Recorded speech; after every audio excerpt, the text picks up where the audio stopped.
Hi everybody. Tonight we're going to learn how to use R with the Rcmdr and practice some of our new things that we've learned. So we're going to start by opening the Rcmdr.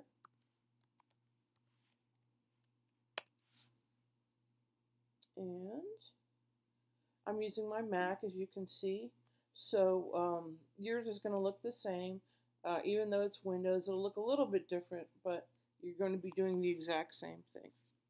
Okay, so the first thing we're going to do is bring in our data file, our warmup.txt. So you're going to click on Data and scroll down to Import Data. We're just bringing in a text file, nothing interesting. Click on that. And we want to give it a name. Let's see, what should we call it? How about first, reflecting the fact that this is our first data set. Our variable name is in the file. Right now it's on my local file system, and everything else we leave alone, and click on OK. Alright, so where is my file? It is in a directory called S3311, and as mentioned, the name of the file is warmup.txt. Okay, so this brings this data in.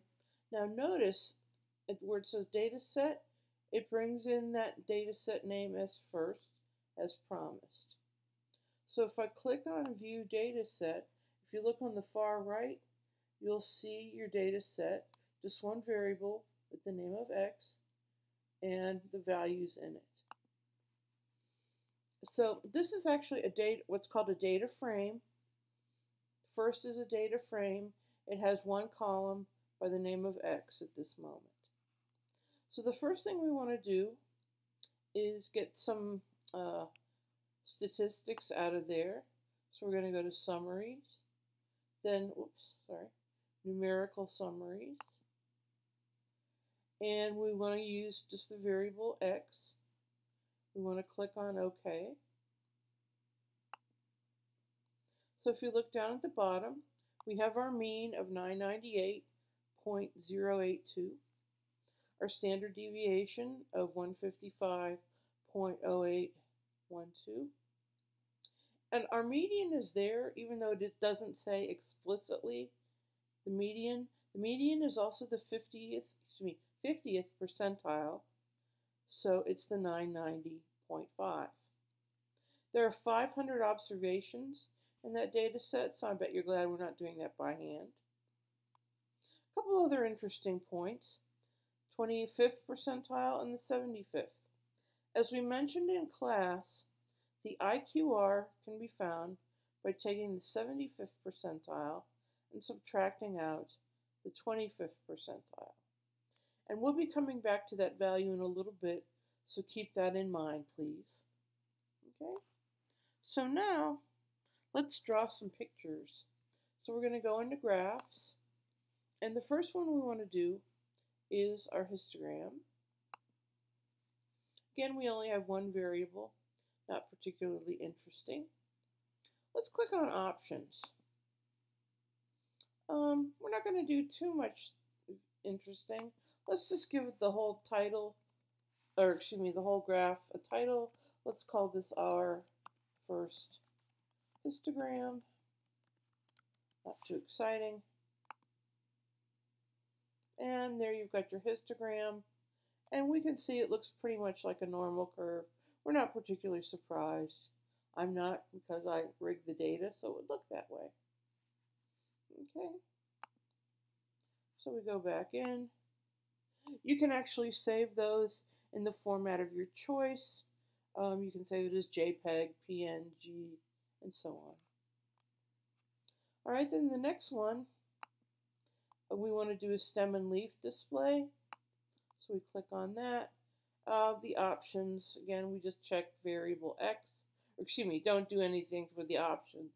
Just use variable X, click OK. And there you've got your stem and leaf. Again, not too interesting. If you put your head to the side, yes, it does look like a normal curve, which is really what you're looking for. All right, then the final thing we want to look at is the box plot. And we want to use the option X, or excuse me, the variable X. Then for our option, let's just call it our first box plot.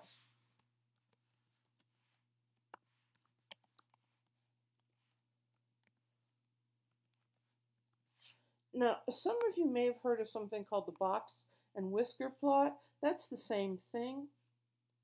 Okay, whatever could this mean? The solid thick line in the center is the median. That's your 50th percentile. The lower line in the box is your 25th percentile. The upper line in the box is your 75th percentile. Now the whiskers are constructed as, okay, the lower one, if you take the 25th percentile, you get the IQR and multiply that by 1.5. So you take 25th percentile minus the quantity, 1.5 times IQR, and that gives you the lower value, or 0, whichever is larger. Okay? You never have a value less than 0.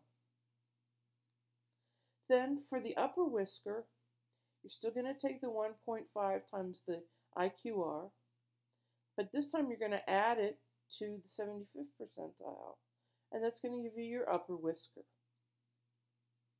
All right, now notice in this particular case, you have a couple values above the upper whisker. You have a couple values below the lower whisker. These are actually called outliers. They have a special name. And what this implies is that they are outside of the typical data set, and you need to probably take a look at them. Maybe they were recorded badly or something like that. Okay? Now, if you want to save this, you can click on Windows. Let's see, it's not going to let me do it. Okay, how about Edit? Nope, not going to let me do it. Okay, I lied. All right, let me double check on the R. How about miscellaneous? Nope.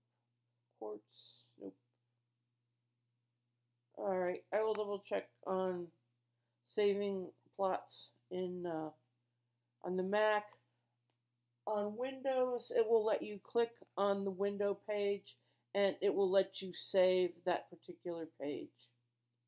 Okay, so let's clear this out and go back to the Rcmdr, and I believe that is the last thing. Now, when I get out of R, this is just a personal thing. I like to, well, there's a couple things you can do depending on how you want to do this. I like to do exit and exit from the commander. Exit, I always say okay. Save the script file. The script file is the stuff up here. If you want to save it for your own use, you may. I typically do not.